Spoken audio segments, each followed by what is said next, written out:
The US market is still going for record-breaking. And recently, nag-announce sila ng a deal with Vietnam. So paparating na yung yung 90-day deadline ng USA, 'di ba, sa nilang trade talks. Ang tanong, how will it unfold sa iba niyang trading partner, no? Mapag-close kaya ng deal. Meanwhile, you have the PSEI flat and online gaming. Nagbabagsakan sila recently kasi scrutinize daw sila ng mga politician. Okay? Speaking of online gambling, Bill 6 to ban online gambling tied to e-wallet. So, hindi rin siya okay with GCash and maybe Paymaya, no? O anumang ma-wallet yan na nakalink on those gaming app. And Vietnam overtakes Philippines in national income per capita. Grabe, no? Ito na yung sinasabi ko when it comes to economic growth. Vietnam ngayon yung pina-benchmark ng Pilipinas. As long as hindi mo kayang higitan si Vietnam or kahit pantayan man lang, foreign investment di pupunta sa'yo, okay? And dahil dyan, the Philippines remains stuck in lower middle income group. Ang tagal na nating nandyan, no? Sa lower, hindi tayo makaangat-angat. And in this administration, din ako optimistic na maangat tayo sa middle income group. And you have the Capital Markets Efficiency Promotion Act. In effect na siya, no? Mamaya pag-usapan natin to. And based on this article, the Philippine consumers more resilient than expected. Leading retailers say. Taga RRHI yung nagsabi.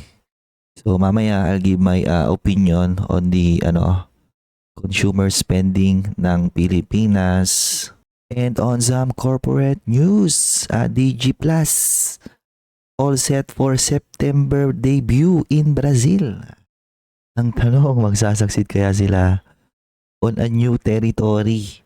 Kasi Brazil, malaking market to eh. And Del Monte, yung kanilang US segment, nag-file na ng bankruptcy protection. Okay, ano yung opinion ko and how will this affect Delm? And Double Dragon, so nag-IPO siya, yung kanyang subsidiary, Hotel 101. Ang problema, parang flop yung yung IPO ng Hotel 101, at least for the past few days. And lastly, my personal opinion on papatayin ba ng AI ang BPO industry? Kasi BPO industry, sobrang laki ng tulong yan ngayon sa economic growth ng Pilipinas. Kapag nawala yan, yari. So, stock market update muna tayo. So, of course, you have the S&P 500. Nagre-record high na naman sila. And kapag magaganda yung trade deals na i-headline nila, in the coming days kasi nga, pa-expire na yung 90-day pause ni Donald Trump. So pag naglabas sila ng madaming headline on different deals, ganyan, possible magtuloy-tuloy itong optimism sa US market. Ngayon, with regards to Vietnam, I think naging 20% na lang yung tariff, no? Mataas pa rin, malaki pa rin, pero significantly lower na siya compared sa yung initial. Parang nasa 70% something ata yung initial, di ba? So bakit mataas yung initial na tariff nila sa Vietnam? Kasi madaming factories ng US corporation dyan nila tinatanim sa Vietnam to exploit cheap labor, di ba? Para mag-improve yung profit margin ng US corporations.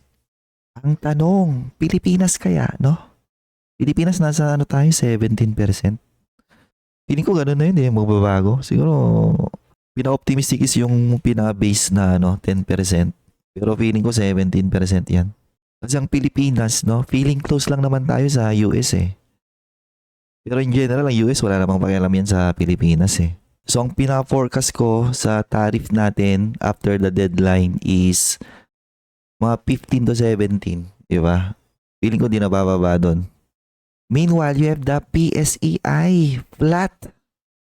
Walang kalatoy-latoy, no? And online gambling is under scrutiny. So nagbabagsakan yung mga gaming stocks recently. So ito na yung mga year-to-date performances ng mga indices. Pinakakulelat pa rin is the Philippine stock market. Siya lang yung red, no? FMETF is also in the red.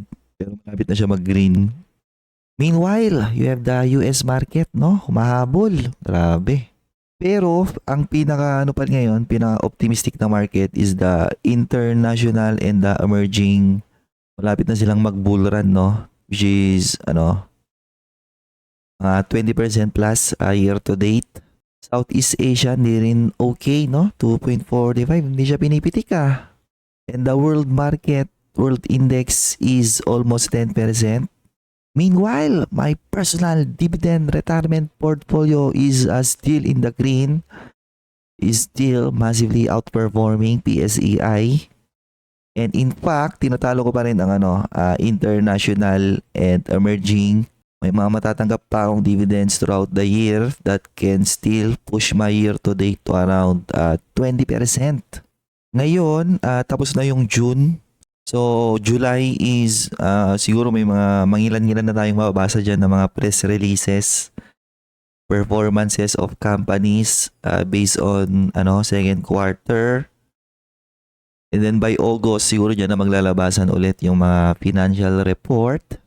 Diyan natin makikita kung pumapalag pa rin ba yung mga corporations in the Philippines. Resilient ba sila? Despite all of these economic headwinds, ang tanong, matatrack mo ba sila? Well, you can follow my personal analysis on different stocks, including my monthly discussion of my personal dividend retirement portfolio. Check the pinned comment. So, PSEI recently, bumabagsak daw, and you have the gaming firms. Uy! Sige, bagsak mo yan. Okay? Sagad mo. And then you have Bloom, di ba? Para sa akin, mas delikado ngayon si Bloom. Kasi ito yung mas hinahype. And si Bloom kasi ngayon, mas more on speculation, no? Mas may pagka-speculative in nature siya ngayon. So, hinahype siya only because may up na daw siya. Ang tanong, magmamaterialize ba yung up niya na yun? Di ba? Makakuha ba yun ng market share? And ang tanong, kailan? Di ba? At least si Plus, may laman yun si Bloom, di ba? Pag naipit ka rito, yari ka na. So hanggat hindi okay yung yung mga physical casino ng Bloom, hotel and resort and casino niya, dito okay na na stock ngayon. And etong momentum niya for the past 3 months is only based on speculation na kuha ng market share yung kanyang online gambling app. Ngayon, eto na, no? Ito yung sinasabi ko nung nakaraan kasi gumawa ko ng video about Plus nung nakaraan, di ba? You can check that out in my channel. Na yung online gambling na yan yung magiging parang platform ng mga aspiring politicians for the next 2028 election, di ba? Mark my word. Yan yung magiging exhibit nila. Kaya I tell you, madami pa yan. Nadami yung probe on online gambling in the coming years. Pero for this administration, I think magiging lang siya, more on display of mga politicians, ganyan, pampapogi nila, bla bla bla. Para sa akin, yung talagang regulation ng gambling, mangyayari yan next administration. Pag hindi na Marcos yung nakaupo. It's either Duterte faction or Aquino faction yung umupo o next administration. I think doon siya may scrutinize ng todo. And sa bill na to, affected din dito yung mga e-wallet kasi yan yung problema no? Dali mag-top up Yung mga malayan nung Sugarol, top up na siya ng top up. Puro cash in na lang, wala nang cash out. Hanggang sa hindi niya namamalayan, no, wala na siyang pera, and uutang siya ulit, eh yung mga e-wallet na yan, yung mga cash app na yan, papautang na rin sila eh. So this is the start of ano siguro regulation ng online gambling sa Pilipinas. And I think dadami pa ng dadami yung mga bills na ganyan in the coming years. And on some economic news, Vietnam, no? Ganito yung ginawa ng Indonesia sa atin eh. Parang many years ago. Parang dati eh. Halos similar lang ang Philippines, Indonesia, and yung Vietnam nasa talagang ano siya, no? Hindi siya visible. Kumbaga napaka-late niya. Hanggang sa sobrang nag-boom yung Indonesia, inovertaken niya ng inovertaken yung Philippines. Ngayon naman, ang nagbo-boom is Vietnam, no? Yung dating hindi napapansin, ngayon, di ba? Very visible na siya, and actually na-overtake na niyang Pilipinas. Grabe. What's happening? And favorable na rin sa kanila yung yung 20% na tariff. Much better na yun kaysa doon sa naunang inimpose sa kanila, no? And with that, I think pa rin to eh, magre-register pa rin to ng siguro more than 6% GDP per year. And maybe a surprise in the upside na 7% GDP na kapag nangyari yun, tapos Pilipinas nire-report lang 5.3, 5.5 ganon, 5.7. Wala, no? Kaya mga foreign investor ngayon, more on sa Vietnam sila pumupunta. So habang ang Vietnam, tuloy-tuloy yung kanilang booming economy, ang Pilipinas, takal na nating nandito. Lower middle income group. So nung panahon ni Duterte, no? Duterte admin, parang sinasabi ng kanyang mga economist team dati, in just a few years, pupunta na daw tayo into middle income group. And then, nangyari yung COVID. So, we don't really know kung totoo yung sinasabi nun, no?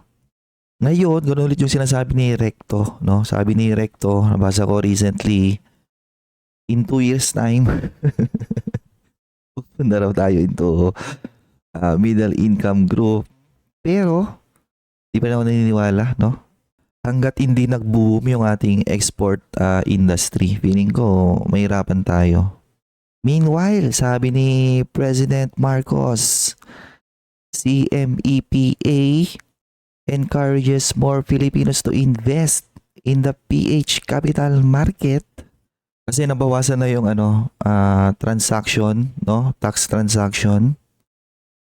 Pero yun eh, mas favorable yun sa mga visit na mga day trader, mga trader eh, no? Dapat ang targetin nila yung tax on dividend. Dapat gawin nilang dapat pag pag pure Filipino ka, Filipino citizen, ganun, feeling ko dapat mga 5% tax lang siguro eh, or 0%. Pero sa ngayon na nag-aabot sa budget ang Pilipinas.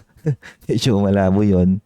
So I don't think mag-encourage ng madaming Pilipino itong CMEPA kasi ang Pilipino pag mag-invest, di ba, una nilang titignan PSEI. Pag nakita nila PSEI, 'di ba? Kasi nga kulang sila sa investing knowledge, no? Pag nakita nila ang PSEI 2025 is similar to 2030, ba't ako mag-i-invest diyan, 'di ba? So hangga't hindi mo na ipapaliwanag 'yun sa kanila, hindi sila mag-i-invest sa PSEI, no? So effective to July 1, no? Wala namang nangyari sa visit na PSI na to. Ito yung July 1, no? Oh. Wala pa sa 1% yung wala pa sa 1% yung pumitik diyan eh. And ang Philippine consumers daw is resilient, which ako naniniwala ko diyan, no? Paano mo masasabi na resilient ang mga consumer? E tingnan mo yung consumer stock, no? Consumer staples and consumer discretionary. And ang dami sa consumer staple na stock are still growing, ganyan. Yung mga nasa naman, consumer discretionary, I think very resilient yung kanilang earnings.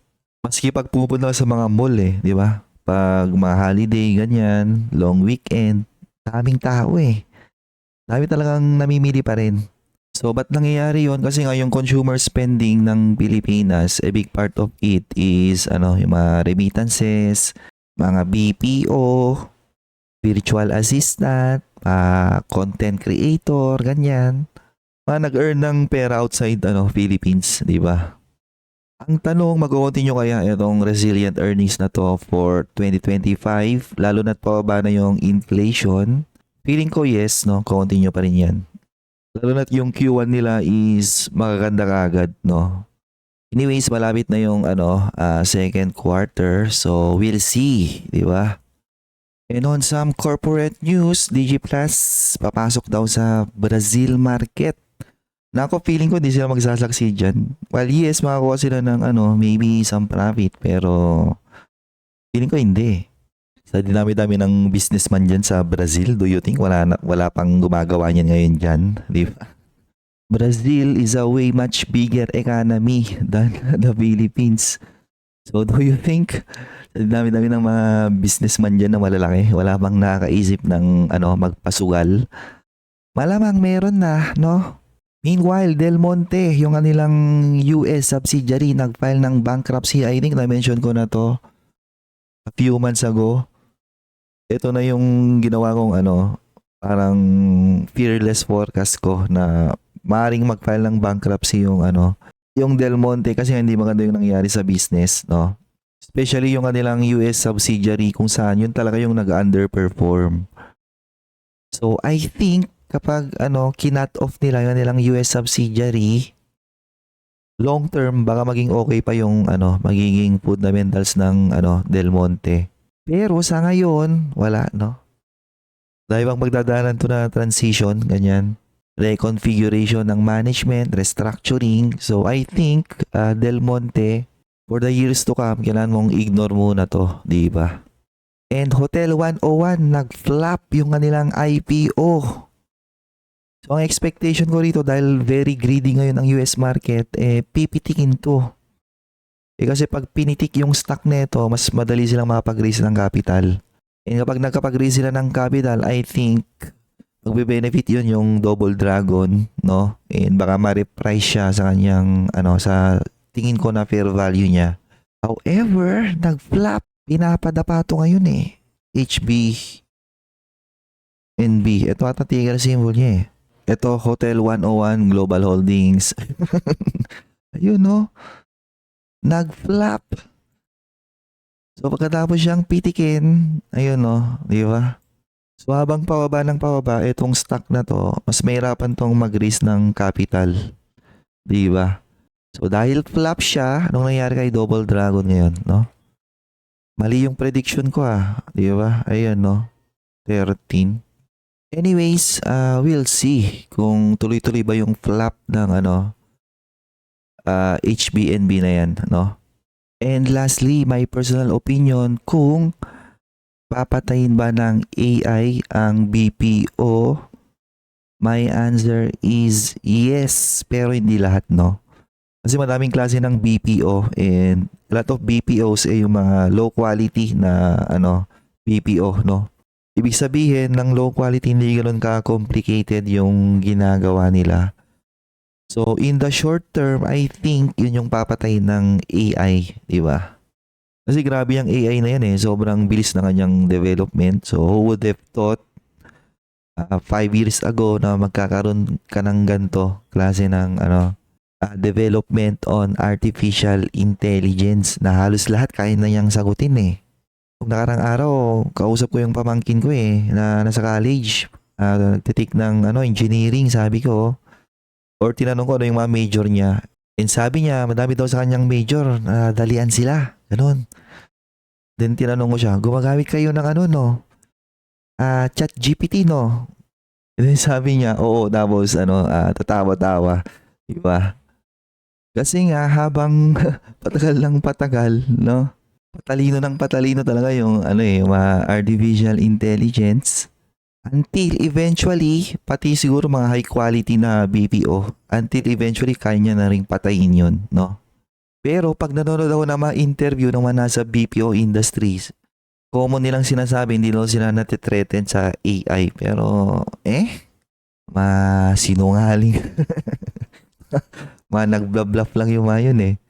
Para sa akin, the AI threat on BPO is real and it will materialize siguro in the medium term, no?